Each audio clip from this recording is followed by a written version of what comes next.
Oke, halo bro. Halo bro. Oke, pada materi hari ini kita akan coba untuk mengenal Java ataupun ya mengenal tentang dasar daripada pemrograman Java itu sendiri. Pada konsep sebelumnya atau pada materi sebelumnya saya coba sudah membahas tentang apa sih yang diperlukan pada saat kalian itu nanti praktek dari materi yang kita sudah dapatkan. Berarti di laptop nanti silakan yang diperlukan itu adalah nggak nampak ya. Kalian nanti install yang namanya JDK atau Java Development Kit. Pada JDK ini berarti merupakan sebuah peralatan di mana peralatan ini kita gunakan untuk mengembangkan bahasa Java. Berarti kalau di laptop, saya punya laptop nih, Sir. Tapi laptop saya itu belum pernah saya install Java. Apa bisa saya itu belajar Java pakai laptop? Silahkan. Ada yang punya laptop kan? Ada. Hampir semua ya. Yang punya laptop, angkat tangan.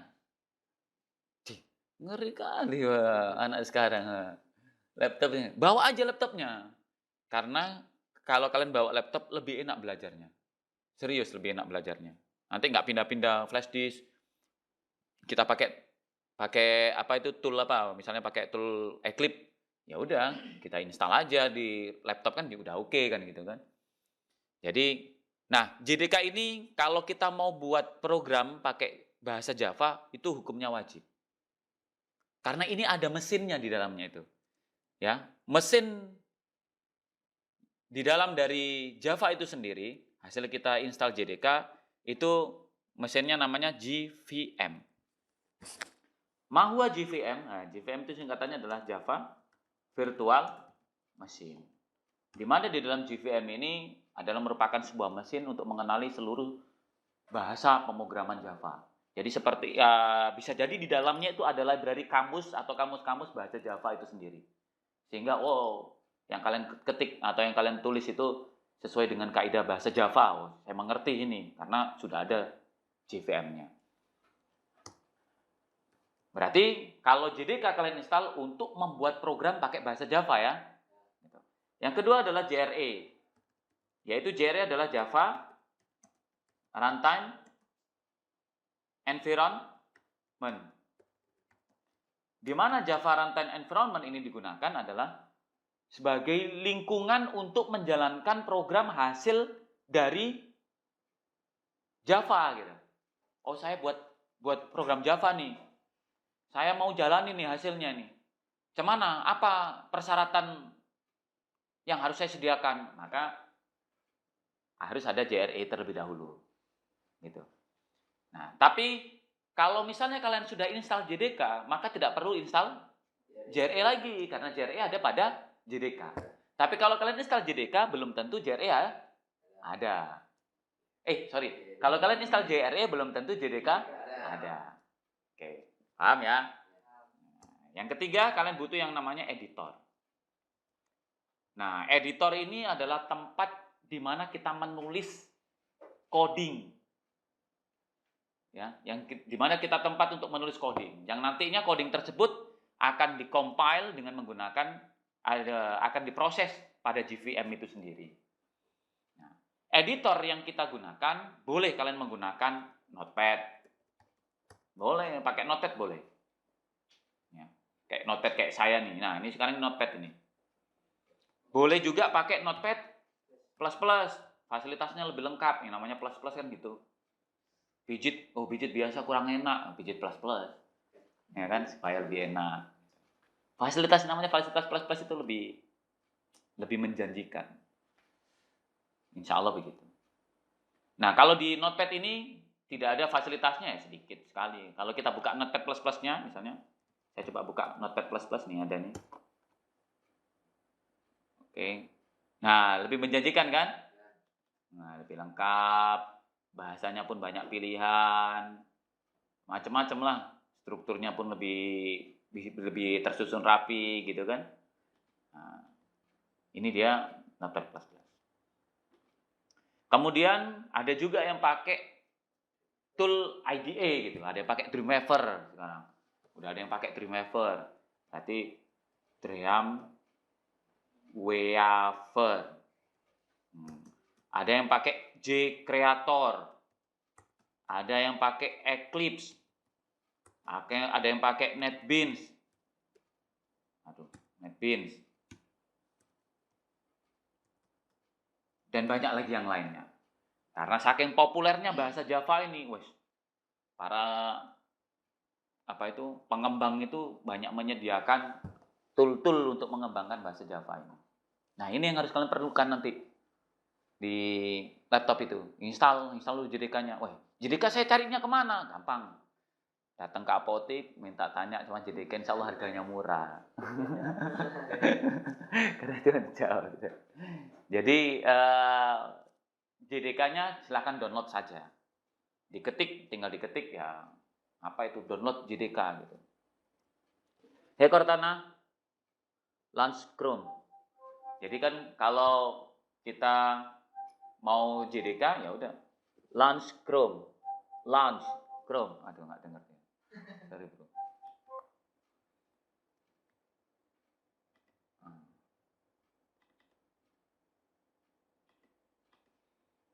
Tinggal ketik download JDK. Namun kalau kalian menggunakan operasi Windows, pastikan operasi Windows kalian itu memakai 64 bit atau 32 bit. Tahu kan bedain gimana lihatnya kan? Tahu? Oke. Kalau kita nggak tahu cara membedakan dari mana saya bisa melihat komputer saya itu 64 bit atau 32 bit, maka kalian bisa masuk ke gampangnya masuk ke Explorer aja.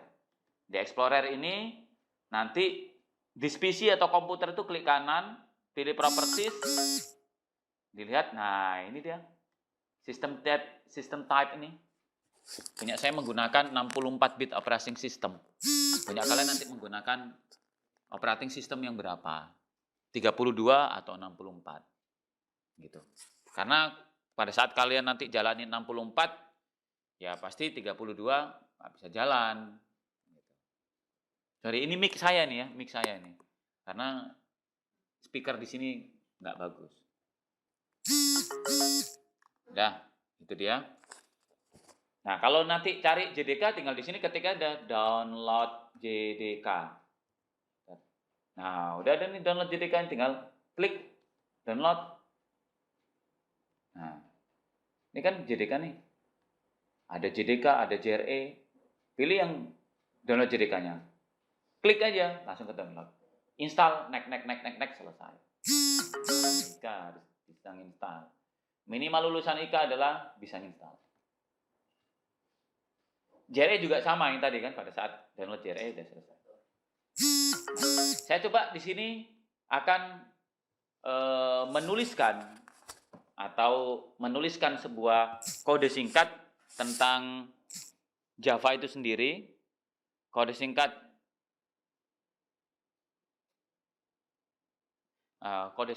tentang Java itu sendiri. Saya tulis pakai Notepad++ saja.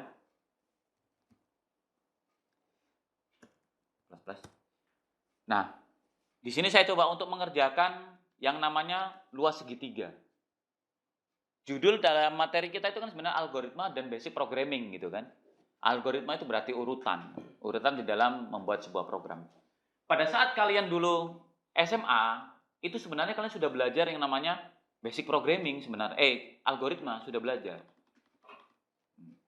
Cuman kalian tidak sadar bahwasanya itu adalah algoritma. Apa itu?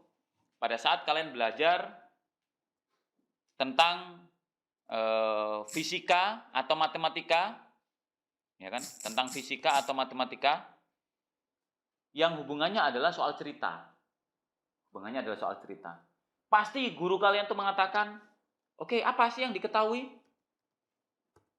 Ya enggak? Kemudian apa sih yang ditanya? Kemudian apa sih yang baru dijawab? Ini merupakan sebuah rangkaian algoritma sederhana. Di mana untuk menanyakan harus diketahui dulu. Gitu. Untuk menjawab harus diketahui dan apa yang sudah tahu apa yang ditanya. supaya kalian tahu menjawabnya. Nah, pada yang akan saya tulis coding, contoh coding, walaupun kalian belum mengerti, tapi saya ketik aja, oh bahwasanya begini ya. Sudah ada, biar ada gambaran, oh bahwasanya begini ya. Bentuk bahasanya itu. Maka saya menuliskan seperti ini. Buat kelas dulu. Nah gitu. Habis itu buat metode utama. Setelah itu membuat variabel dan tipenya. Kemudian memberikan nilai pada variabel tersebut. Kemudian proses datanya, cetak hasilnya. Ini algoritma. Jadi saya harus membuat kelas dulu. Kemudian membuat metode utama. Kemudian membuat variabel dan tipenya. Apa sih variabel, apa sih tipe?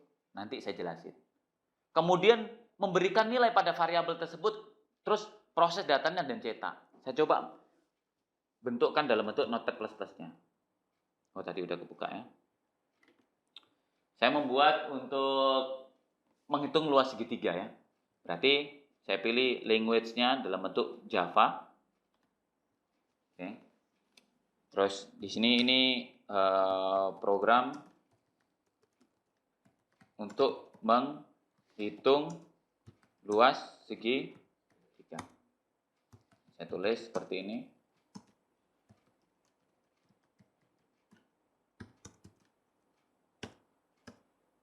Ini baru saya membuat kelas nih. Ini sama dengan saya membuat kelas. Nah, ini saya membuat kelas. Seperti pada algoritma yang saya tulis. Selanjutnya saya membuat metode utama. Membuat metode utama berarti public static void main string array. Nah, ini metode utama saya. Kemudian saya menciptakan sebuah variabel beserta tipenya. Variabel untuk membuat luas segitiga itu kan rumusnya kan luas sama dengan setengah kali alas kali tinggi. Di situ dari rumus luas sama dengan alas setengah kali alas dikali dengan tinggi, maka ada nilai itu tidak pasti. Apa nilai yang tidak pasti? Apa variabel apa yang tidak pasti dari rumus itu? Luas bisa jadi berbeda kan, kita nggak tahu kan. Alas, tinggi. Ada 3 variabel yang kita tidak tahu sebenarnya nilainya berapa. Itu variabel. Sedangkan di situ ada pasti apa? Setengah. Karena tidak bisa diubah lagi, pasti setengah. Nah, ketidakpastian itu harus dibuat dalam bentuk variabel. Gitu. Variabel itu apa? Ada penjelasannya sendiri. Maka saya membuat variabel. Variabel apa? Variabel luas saya harus buat. Kemudian saya harus membuat variabel alas. Saya harus membuat variabel tinggi. Nah, cuman variabel-variabel itu di dalam pemrograman itu dibatasi. Dibatasi oleh siapa? Oleh tipe nilai di dalamnya. Ya, dibatasi. Contoh, luas. Luas ini nanti isinya apa sih? Angka. Oh ya, angka. Angka yang kayak mana? Angka yang bulat apa angka desimal? Kan gitu. Apa ada perbedaan? Ada. Pastinya. Nah, misalnya, wah, luas itu nanti isinya apa? Angka. Angka yang bulat apa yang desimal? Wah, angka desimal. Berarti saya buat di sini. Double. Berarti luas ini hanya bernilai double. Berarti angka yang desimal. Double itu apa? Ada penjelasannya sendiri. Saya tulis. Luas itu double. Alas itu double.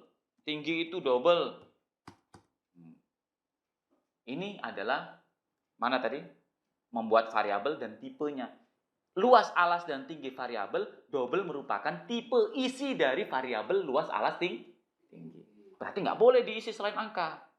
Karena tipe dia angka. Selanjutnya yang kedua adalah memberikan nilai pada variabel tersebut. Sekarang kita mau menghitung mencari luas, berarti alas dan tinggi pasti sudah diketahui duluan kan gitu. Saya tulis alas sama dengan katakanlah 15. Tinggi saya buat di sini adalah 20. Ini pemberian nilai. Diproses. Ini pemberian nilai. Diproses. Prosesnya bagaimana? Proses berarti luas adalah setengah 0,5 dikali alas dikali tinggi. Udah, ini proses. Dicetak hasilnya. Oke, saya akan mencetaknya sistem out print line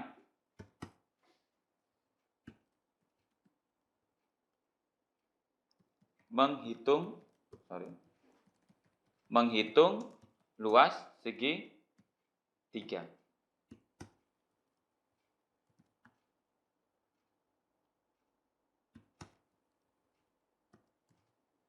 Diketahui segitiga dengan alas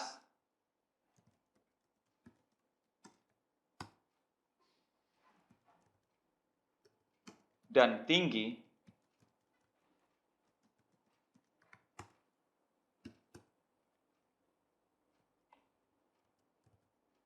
maka luasnya adalah. Nah, ini salah satu program yang dibuat dengan menggunakan program untuk menghitung luas segitiga, namun dibuat dengan menggunakan bahasa Java. Saya coba jalanin, ya. Saya coba simpan dulu. Saya simpan dulu ke dalam folder yang kita pilih. Saya pilih aja di sini. Foldernya adalah tadi ada Java OP. Saya tulis Java OP. Namanya harus sama dengan nama dari luas segitiga tadi. Saya tuliskan luas segitiga. Saya enter. Mari kita lihat pada folder. Ada kan? Nampak? Kurang nampak? Kita besarkan, paling besar. Segitiga, luas segitiga.java. Luas segitiga.java ini baru tempat atau surat yang kita ketik.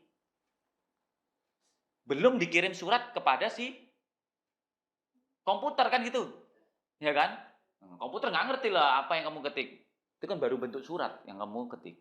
Sekarang saya akan mengirim surat ini kepada si compiler yang ada pada JVM.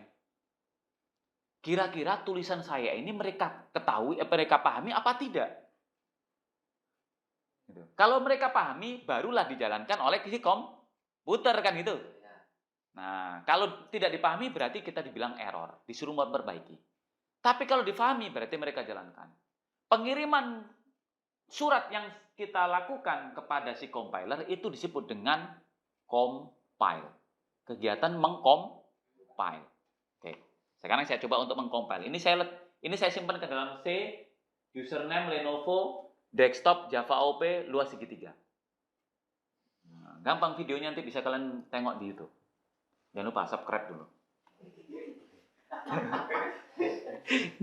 Ketawa kalian masuk nih, nanti bilang, "Mak, ketawa saya masuk nih ke YouTube." Luar biasa. Oke, sekarang saya coba untuk compile dulu. Berarti saya masuk ke C, Lenovo, saya masuk ke desktop, saya masuk ke Java OP. Oke, di sini ada, kalau saya tengok, nah di sini kan ada luas segitiga kan? Ini luas segitiga ada Java kan? Sekarang saya compile dengan menggunakan Java luas segitiga. Saya compile. Kalau tidak muncul kata-kata error berarti tidak error. Tapi kalau muncul error berarti error. Oke. Tidak ada muncul apa-apa kan? Berarti tidak error kan? Kita lihat pada folder. Akan bertambah satu lagi namanya .class. .class itu adalah hasil translate dari bahasa Java yang dipahami oleh komputer, oleh si programmer, ditranslate kepada bahasa atau file yang dipahami oleh komputer, oleh si JVM. Nanti JVM baru menjalankan. Oh, suratmu udah diterima. Ini toh hasilnya. Ya, dijalanin sekarang baru. Apa yang dijalanin? Berarti luas segitiganya. Java, luas segitiga. Saya jalanin. Tik. Menghitung luas segitiga. Diketahui segitiga dengan alas 15 dan tinggi 20, maka luasnya adalah 150. Betul nggak? Malah betul aja lah. Kalau nggak percaya dihitung. 15 kali 20 berapa? 300 kan? 300 dibagi 2. Kan dibagi setengah tadi. 150. Betul. Jadi itu cara membuat programnya. Sebenarnya arah kita tuh belajar Java OOP itu cemana sih? Arah kita emang nggak bisa buat program yang bisa dijual. Nggak bisa emang. Belum bisa. Nanti buatnya itu di semester 2 sama semester 3. Semester 4. Terus kita belajar apa? Ya kita belajar kan struktur bagaimana cara berbahasa dengan komputer kan itu. Ya kan? Bagaimana sih berbahasa dengan komputer yang baik dan benar? Sama seperti halnya kalian belajar bahasa Inggris, bagaimana sih berbahasa dengan orang barat dengan baik dan benar. Nah, itu dia. Jadi penampakan dari program Java ya seperti ini. Dasarnya. Tapi nanti kita bukan, wah berarti buat program yang untuk menghitung luas aja ya. Enggak juga, ini kan sederhana yang kalian sudah pelajari pada SMA kan gitu. Nah, kemudian nanti ini videonya ditonton diulang-ulang. Kalau ada iklan diklik. Itu aja. Apa susahnya kan? kan nggak susah kan? Ada iklan diklik gitu selesai. Nah, sebulan udah. Kan ini bisa dilihat strukturnya itu kan. Nggak jelas ya? Jelas ya? Agak kurang, tapi bisa dilihat Mas Yan kan? Masih bisa dilihat. Oke, bentuknya seperti ini. Nah, sekarang saya jelaskan materinya. Supaya ada gambaran dulu. Nah, Java itu dikatakan OOP. Java itu dikatakan OOP. OOP artinya adalah Object Oriented Programming. Berarti pemrograman yang orientasi dibentuk oleh objek-objek. Banyak objek. Berarti Java itu terdiri dari banyak objek. Oh iya, jelas. Apa sih di dalam Java itu? Di sini dijelasin. Di dalam Java itu ada objek. Ada objek. Wah, objek itu digambarkan seperti apa? Di dalam pemrograman atau di dalam kehidupan sehari-hari. Objek itu adalah manusia, objek manusia itu. Atau hewan itu juga objek. Wah, terlalu besar ini. Saya kategorikan ayam. Ayam itu objek. Ya. Ayam itu objek. Objek mempunyai state dan behavior. Dia mempunyai ciri dan tingkah laku. Seperti hanya di dalam pemrograman. Pemrograman objek itu mempunyai ciri dan tingkah laku. Ya, ciri dan tingkah laku. Pemrograman.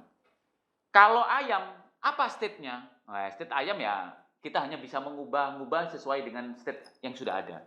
Contoh, ayam punya taji. Tahu taji kan? Banyak yang ngerti kok. Taji nggak ngerti ya? Jalu. Jalu ngerti? Apa? Susu. Nah, bahasa Acehnya susu. Taji. Ya kan? Itu state-nya, state dari objek, state dari ayam. Terus punya jengger. Terus punya sayap. Terus punya ceker. Kan gitu kan? Nah, berarti state yang dipunyai oleh si ayam kita hanya merubah dari state yang sudah ada. Contoh, tajinya atau taji itu apa? Susunya tadi itu mau diapain? Mau dilancipin, mau ditumpulin, kan gitu kan cuman kan? Oh, jenggernya itu mau diturunin sampai kayak topi miring gitu, atau mau dicat warna kuning, nah jenggernya. Sayapnya rambutnya mau bulu ayamnya itu mau disemir, nah, gitu merah putih kayak bendera, atau Ya, itu adalah state. Ciri-ciri yang sudah ada. Terus kaitannya dengan program itu apa? Kaitannya dengan software itu apa? Sama nih. Saya coba buka apa ya tadi ya? Ini contoh ya, bentar. Saya masuk ke salah satu web aja. Nah, misalnya download Eclipse ya. Kita mau download Eclipse for Java developer. Nah, misalnya gini. Ini kan tombol nih, bro. Ya kan? Tombol itu objek. Tombol itu objek. Punya state. State-nya apa? Back color. Mungkin. Warna daripada tombol itu sendiri. State, warna. Tombol juga punya namanya icon. Supaya muncul ikonnya ini. Tombol juga punya state tulisan. Ya enggak? Orang kan tinggal, di tombol itu punya state. State tulisan ya, saya tulis aja lah. Download. Saya tulis aja lah. Unduh. Saya tulis aja lah. Submit. Oke, itu state. Sama kayak si ayam tadi. Dia punya tajinya saya lancipin aja lah. Saya tumpulkan aja lah. Saya bagi 2 bercabang gitu. Nah, misalnya kayak gitu. Itu state. Oke, paham ya? Nah, sedangkan behavior-nya itu apa? Behavior berarti tingkah laku dari objek. Tingkah laku dari objek itu apaan sih? Tingkah laku dari objek berarti kalau ayam mempunyai tingkah laku apa? Berkokok. Ya kan? Beda nggak dengan ciri? Beda kan? Kalau sudah behavior berarti perbuatan yang dia lakukan kan gitu. Terus apa itu namanya? Berantem, bertarung, berlari, berjalan, mundur. Nggak pernah kita lihat ayam mundur. Ya kan? Miring-miring juga nggak pernah. Nggak pernah atret dia. Itu adalah tingkah laku. Terus kaitannya dengan program apa? Contoh tombol tadi, balik lagi ke tombol. Tombol itu punya, perhatiin ini. Nah, warnanya berubah kan? Kalau kita deketin, warnanya berubah. Kita tinggalin, warnanya berubah. Bisa jadi nanti ini adalah behaviornya adalah ketika mouse move, diubah warnanya, state-nya. Mouse over, meninggalkan objek, diubah state-nya. Bisa jadi kan? Itu tingkah laku. Oke? Berarti itu objek. Yang kedua adalah terdiri dari kelas. Kelas ini merupakan bentuk file di dalam Java. Bentuk file di dalam Java. Berarti kalau saya buat ini tadi, ini adalah kelas. Yang kita tulis nih, saya buka nih, luas segitiga ini kelas. Di dalam luas segitiga ya banyak ya. Ada metode, ada variabel, banyak. Ini adalah kelas. Karena di dalam Java itu dibangun karena kelas. Gitu. Karena kelas-kelas. Kelas itu file-file. Bentuknya kalau saya buat di sini ya, ini file-file nih. Ada luas segitiga, nanti ada apa lagi? Di sini ada apa lagi? Gitu, kelas. Kemudian dia ada namanya di catatan di sini adalah metode. Dia adalah metode, ada metode. Metode itu apa? Metode itu adalah kejadian. Wah, apa hubungannya kejadian? Jelas. Kadang-kadang orang yang belajar program itu dia mengerti rumusnya, tapi dia nggak tahu ditaruh di mana. Bingung. Tadi kan udah saya jelasin pada tombol tadi kan.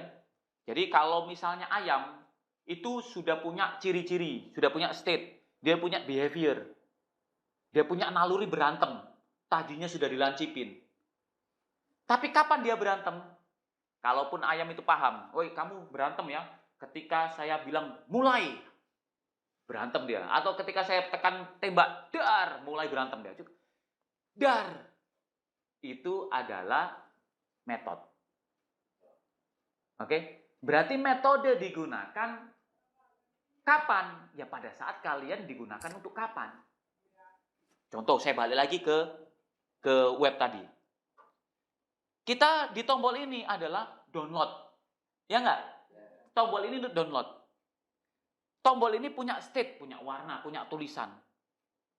Punya juga behavior, bisa berubah-ubah warnanya.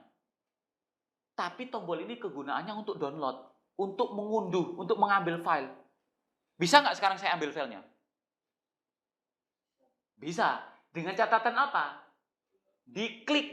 Nah, klik itu adalah metode. Nah, paham kan? Nah, gitu. Oh, berarti rumus tadi itu saya letakkan di mana? Diklik. Ketika tombol itu diklik, klik inilah adalah metode. Kejadian. Nah, wah, berarti saya harus memahami tentang metode. Ya jelas, kalau nggak memahami kalian nggak tahu nanti. Kan gitu. Mau ngapain ini? Oh, saya mau ini disimpan. Kapan ya? Ya kapan kamu maunya disimpan? Pada saat tombol itu diklik dong, tombol simpan itu. Nah, itu dia. Kalian harus memahami. Oke? Paham ya? Keempat adalah variabel tadi. Java juga merupakan bagian daripada variabel. Kenapa demikian?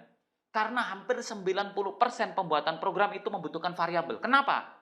Karena tidak ada kepastian dalam sebuah nilai.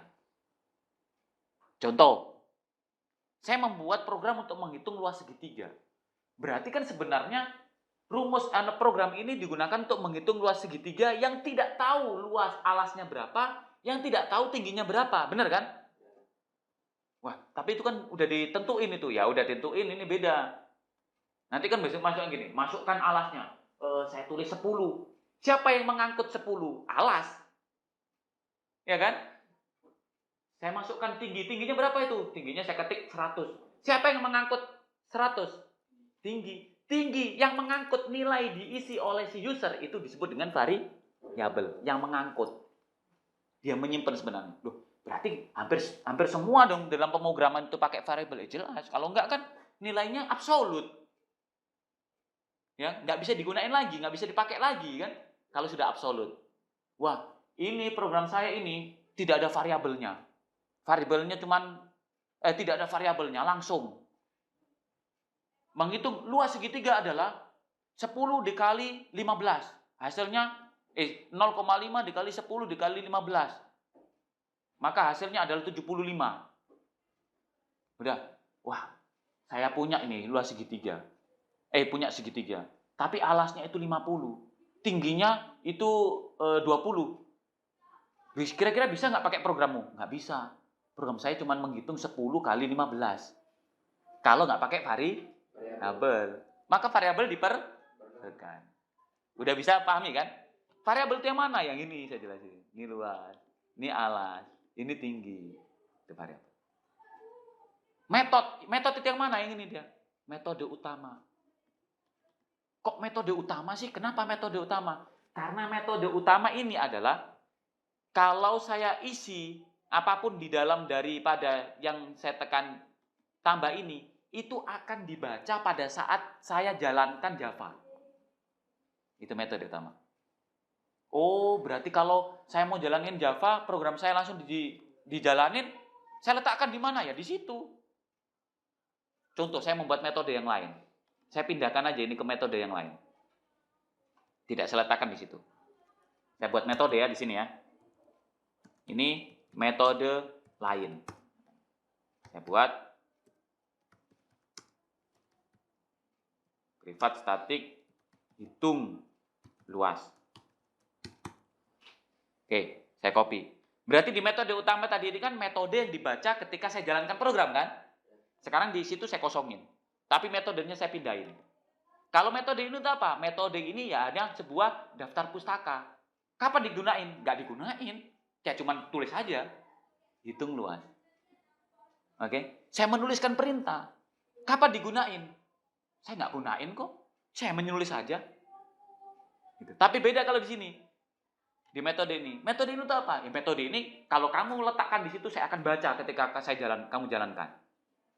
Perhatiin, saya kosongin dia. Rumusnya saya pindahin ke sini, ke metode lain. Saya simpan, saya deploy. Atau saya compile. Kenapa kok compile lagi ya? Suratnya saya ubah kan?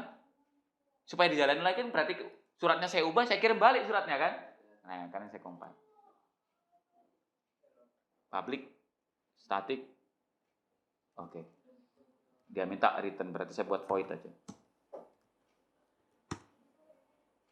Oke. Sekarang saya tulis Java luas segitiga. Nggak ada isinya kan? Kenapa nggak ada isinya? Ya, karena di kejadian waktu saya kan ibarat ini nih, kamu punya rumah. Ruangan yang paling dilihat pertama kali waktu tamu masuk, ruangan apa? Ruangan tamu kan gitu kan. Kalau vas bunga, galon, kalian taruh di ruang tamu waktu lihat, vas bunganya, galonnya bagus ya kan? Lihat kan itu. Tapi ternyata sekarang kalian menciptakan ruang kamar lagi khusus, gudang lah gitu. Vas bunga sama ruang tamu sama galon kalian simpan di gudang. Orang lihat kan, nggak ada komentar apa-apa karena di dalam ruangan kosong, ya nggak? Nah, tapi kan bisa dikodein gitu, misalnya, oh selamat datang, oh ya misalnya Pola mau lihat vas bunga sama galon, masuk aja ke gudang. Kan masuk dulu kan tadi kan, masuk aja ke gudang. Sama ini saya tulis ya sekarang, hitung luas. Ini sama dengan waktu dia masuk ke ruang tamu, langsung dibawa ke gudang. Gitu. Masuk ruangan tamu, langsung, wah, bawa aja ke gudang. Apa isi di dalam gudang itu? Kita lihat. Saya compile lagi. Oke? Saya jalani. Oke? Walaupun kan nggak ada rumus di ruang tamu kan nggak ada rumus, tapi kan kamu mengarahkan tadi untuk pergi ke gudang. Dipersilakan, sehingga bisa mengomentari, oh galonnya bagus ya, oh vas bunganya bagus. Itu pemanggilan metode.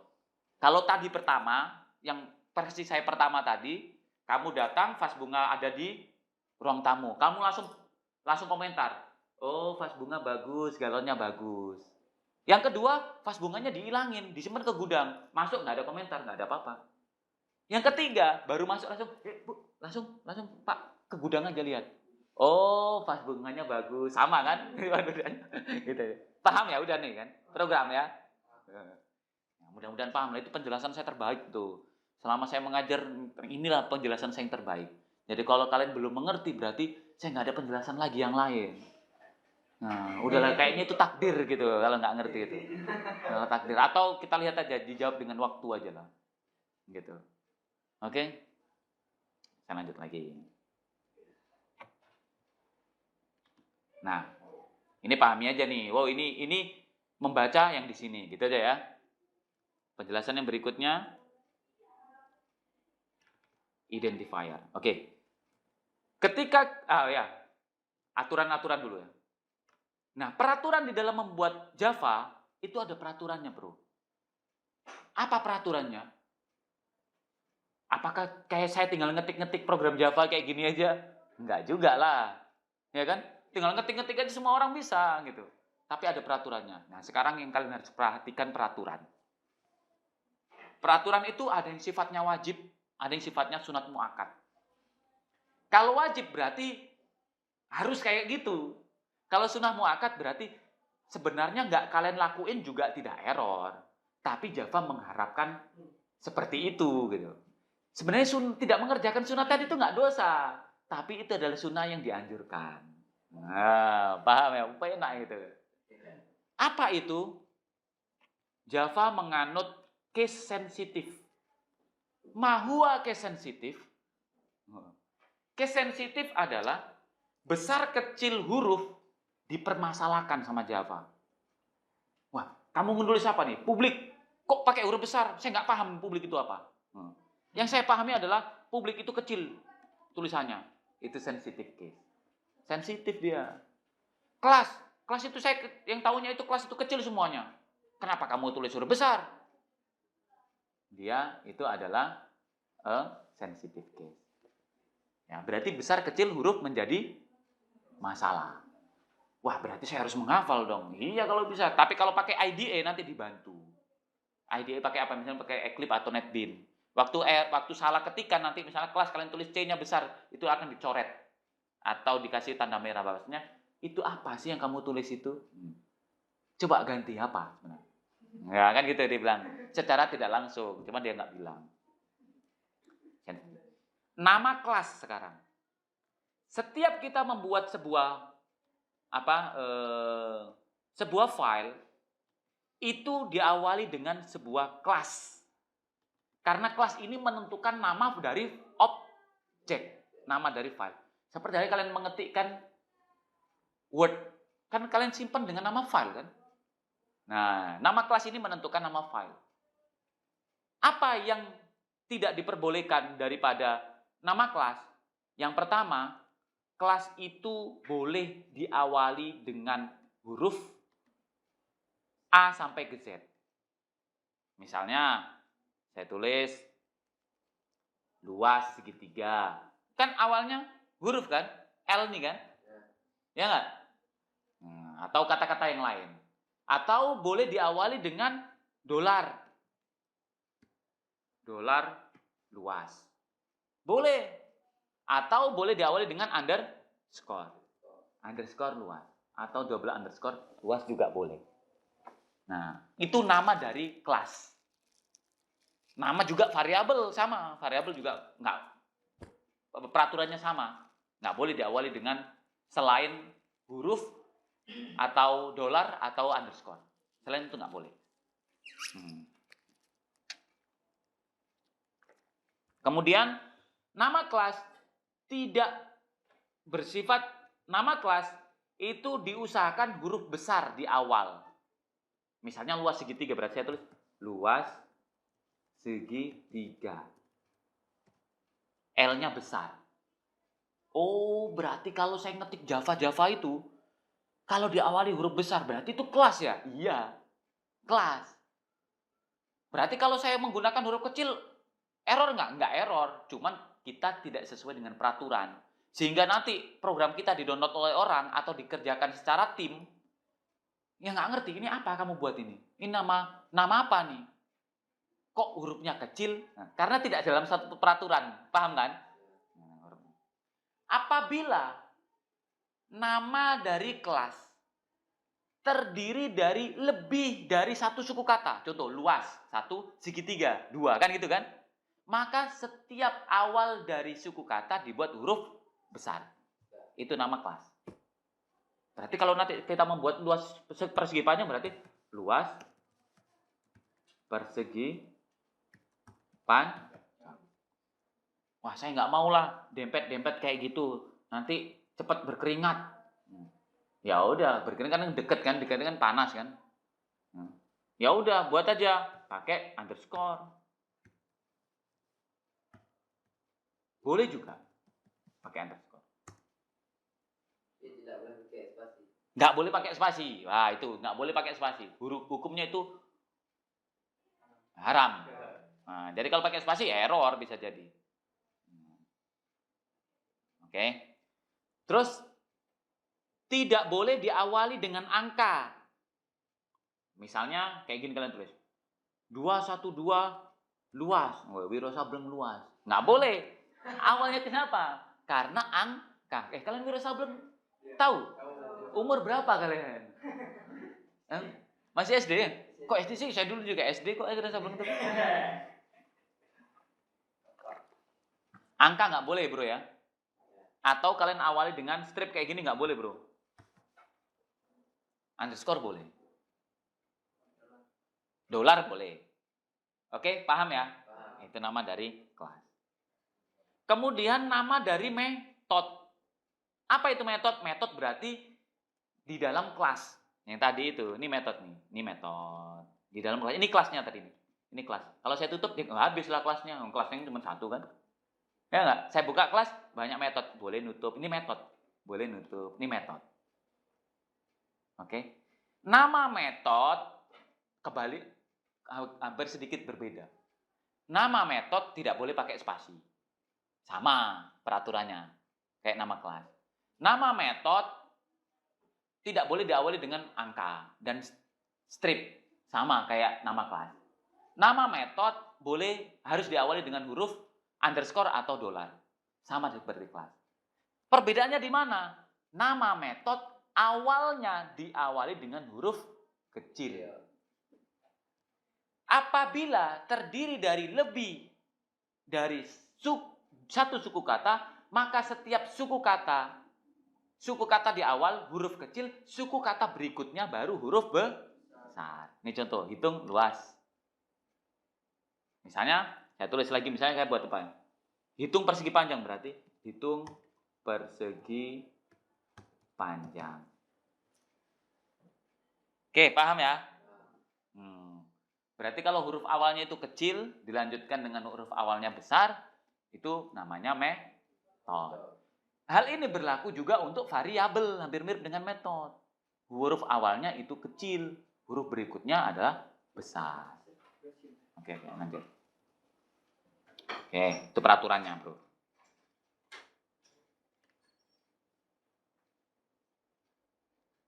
Nah, kemudian di dalam Java itu ada namanya modifier. Apa itu modifier? Contoh, kalian lihat tadi kan ada nih kan? Ada saya tulis public, saya tulis privat. Tahu kan? Ini namanya modifier. Ya, modifier menentukan akses dari setiap objek atau setiap metode. Ada 4 modifier dalam Java. Apa itu? Ini. Ada modifier default. Modifier default berarti kayak gini dia nulisnya. Tidak ditulis misalnya kayak ini contoh. Saya buka di sini. Ini saya tulis nih kan, double luas. Sebenarnya ini tulisannya kayak gini. Default double luas. Cuman tidak ditulis. Oke? Default. Default itu berarti modifier atau di sini saya tulis misalnya di sini saya tulis gini. Nah, ini berarti default. Oke? Nah, default itu digunakan apabila kita menginginkan akses pada kelas kita itu berlaku untuk satu paket. Satu package, satu folder, package to folder. Berarti satu folder itu aja yang bisa diakses. Masih bingung kan? Nanti dijawab dengan waktu aja. Public. Akses public ini berarti Word bisa diakses bebas oleh siapapun. Oleh sesama folder, oleh di luar folder, atau oleh antar project. Oh, saya mau buat sistem pendataan mahasiswa baru. Oh, saya buat juga sistem pendataan guru. Nah, ini bisa saling berhubungan, saling berkomunikasi. Apabila kita menggunakan modifier public. Kalau protected, wah ini bingung nih, saya nggak usah jelasin aja ini ya. Kalian pun bingung juga, nanti saya jelasin di sesi pada waktunya aja ya. Nah, sekarang saya masuk ke data tipe. Tadi di sini kita lihat, pada saat saya membuat variabel, saya berikan data tipe. Data tipe itu menentukan isi daripada variabel tersebut.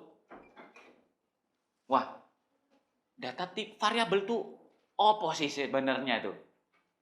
Kalau saya membuat luas, menghitung luas segitiga. Menghitung luas segitiga berarti kan angka kan? Ya enggak? Angka kan? Nah, berarti tipenya itu adalah angka. Oh, saya mau mengkeep nama orang. Berarti saya nanti tanya, siapa sih nama dia itu? Variabelnya apa? Variabel nama misalnya. Siapa nama yang diketik sama dia tadi? Misalnya. Ya, misalnya ditanya pola. Oh, ya udah. Namanya pola. Gitu. Itu adalah yang menentukan siapa? Data tipe. Nah, data tipe itu ada data tipe primitif, ada data tipe reference. Data tipe primitif dibagi menjadi ini dia. Ada byte, ada short, ada integer. Byte, short, integer, long, itu semua adalah tipe data angka. Angka bulat. Yang namanya angka bulat itu tidak menerima desimal, tidak menerima koma. Ya, tidak menerima koma. Wah, berarti kalau 1 ya 1. 1,5 bisa nggak? Nggak bisa. Itu tipe data byte, short, integer, long. Terus kapan saya menggunakan byte, short, integer, long? Ya tergantung dari kapasitasnya. Ini kan kapasitasnya berbeda-beda kan. Tapi yang sering digunakan itu adalah integer sama long. Ada juga short, ada juga byte. Tapi nanti mungkin saya sering menggunakan integer di dalam praktek kita belajar. Gitu. Berarti kalau saya sudah menuliskan istilahnya kayak gini, integer luas, maka luas ini tidak boleh diisi selain angka. Paham ya? Wajib diisi hanya angka. Kalau diisi sama angka, diisi selain angka, dibilang error, incompatible type. Tidak kompatibel tipenya itu. Turun. Ada float, ada double. Float sama double ini sama-sama menerima angka juga, namun floating point. Apa floating point itu? Berarti adalah angka desimal.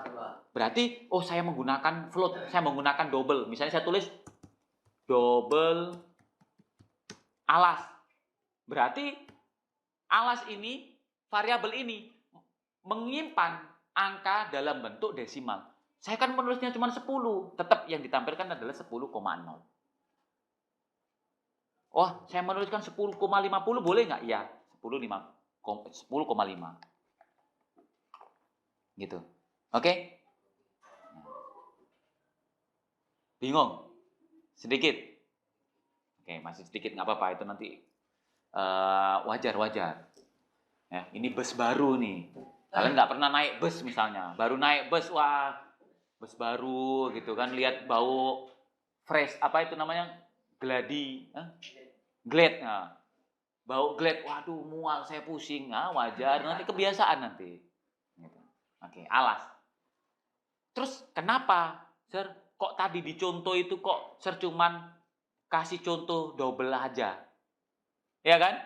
Saya tidak memberikan contoh pada integer karena ada peraturannya, bro. Apa peraturannya itu? Secara matematika, dalam satu baris rumus tidak boleh ada tipe yang berbeda. Dalam satu rumus, satu baris rumus. Contoh, luas sama dengan alas setengah kali alas kali tinggi. Ini kan satu baris rumus ini kan, bro kan? Ya nggak? Satu baris rumus ini harus menggunakan satu jenis tipe data. Waduh, mau habis baterai nih, bro. Ya, hanya boleh membuat satu jenis tipe data. Berarti pilihan Sir kok apa tadi? Ya double lah. Kenapa saya menggunakan double? Kan ada ini. Ya nggak? Kalau luas saya menggunakan integer, kalau alas saya menggunakan integer, kalau tinggi saya menggunakan integer, nggak bisa juga kan? Kenapa? Karena ada setengah, 0,5 kan desimal. Sedangkan desimal dengan bulat nggak bisa bersatu, kan gitu. Apa yang saya lakukan? Mengalah. Karena setengah itu sudah absolut, sudah baku patokannya. Kalau luas, alas, tinggi, itu kan kita yang buat. Tidak baku, boleh diubah, kan gitu. Nah, maka saya mengalah menggunakan double. Satu baris ini ya, satu baris ini dalam satu tipe data. Wah, Sir, berarti di sini nanti nggak boleh ada integer ya? Boleh lah. Boleh. Contoh, kalian menghitung sekaligus menghitung keliling juga. Ya, misalnya keliling pakai integer. Keliling itu kan keliling segitiga apa? Apa? Yaudah, jangan keliling segitiga misalnya. Nggak tahu juga saya. Keliling sisi, 4 kali sisi, gitu kan? Keliling kan 4 kali sisi kan? Ya udah, berarti saya tulis integer keliling. Terus sisi. Integer. Loh, kenapa kok boleh integer? Ya boleh lah, karena keliling sisi dengan luas segitiga kan beda rumus kan? Kan beda rumus nih, bro. Kira-kira ada nggak disebutin salah satu variabel ini di luas? Enggak kan? Kira-kira ada nggak variabel di luas dipakai di keliling? Enggak kan? Maka boleh berbeda. Gitu. Tapi kalau kalian buat sekaligus misalnya, keliling adalah alas kali sisi. Ya, keliling harus pakai double, sisi juga harus pakai double. Kenapa? Karena alas sudah memakai double. Ngupung? Nah, paham ya? Itu tipe data. Oke. Satu lagi. Keren nggak penjelasannya? Keren. Komen. Mahua komen. Komen itu komentar digunakan oleh si programmer untuk mengingat sampai sejauh mana program kita atau algoritmanya. Seperti panahnya saya tulis tadi ini. Kalian melihat ada yang warna, ada yang bahasa Indonesia kan? Ada. Warna apa itu? Agak kekuning-kuningan kalau kalian lihat kan, karena LCD-nya agak sedikit rusak. Kalau tempat saya itu warna hijau, ini adalah komentar. Komentar ini kalau kalian awali dengan slash, maka dia itu tidak dibaca program. Sistem tidak membaca, dia blind system, dia kosong. Apa sih yang kamu ketik itu? Nah, langsung dia lompat gitu. Jadi setiap kalian kita melihat garis miring ini apa sih? Ini digunakan untuk membuat kita tulis, sedangkan apa sih yang saya tulis di bawah ini? Nah, makanya saya tulis ini kan membuat metode lain. Nah, berarti ini metode lain. Memberikan nilai. Oh, ini berarti memberikan nilai. Sehingga nanti program ini saya kasih ke kalian bisa lihat. Oh, ini memberikan nilai. Oh, ini prosesnya ini ya.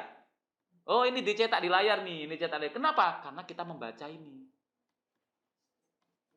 Dan kalian nanti saya wajibkan membuat komen setiap kita belajar. Supaya kalian terbiasa. Oke? Demikian. Nanti di berikutnya praktek, karena baterai mau habis. Mohon maaf bila ada kekurangan dari saya. Assalamualaikum warahmatullahi wabarakatuh.